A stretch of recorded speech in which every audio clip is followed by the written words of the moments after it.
ఇక దళితుల గురించి బీఆర్ఎస్ఏ మాట్లాడాలి.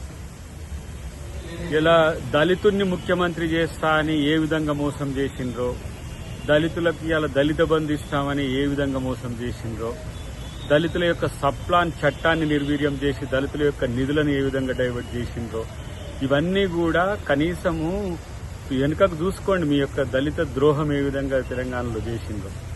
ఇంక ఈ రాష్ట్రంలో, తెలంగాణ రాష్ట్రంలో దళితులకు ద్రోహం చేసిన పార్టీ ఏదైనా ఉందంటే చరిత్రలో అది బీఆర్ఎస్ పార్టీ.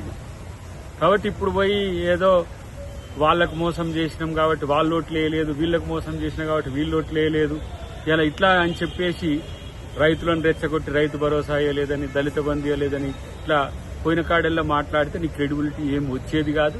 దాంట్లో కొత్తగా మీరు చేసిన విధ్వంసం తాలూకు దళితుల పట్ల మీరు అనుసరించిన విధానం, అదే నేరలలో కావచ్చు, రాష్ట్రంలో జరిగిన దళితుల మీద జరిగిన దాడులన్నీ కూడా ఎవరింకా మర్చిపోలే. అప్పుడే ఎందుకు ఇంకా మర్చిపోయినట్టుగా ఏదో కొత్త పాట పాడుతుండే కేటీఆర్.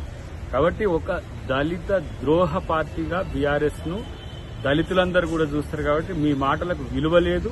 మీరు చెప్పే మాటలంతా కూడా పంచాయతీలు పెట్టడానికి, వర్గాల మధ్యన వైరుధ్యాలు సృష్టించడానికి ఉపయోగపడుతుంది తప్పితే రాష్ట్రానికి కానీ ప్రజలకు కానీ మీ వల్ల ఒరిగేది లేదని చెప్పి మిత్రుడు కేటీఆర్కి హితవు. Subscribe us and press the bell icon for more interesting updates.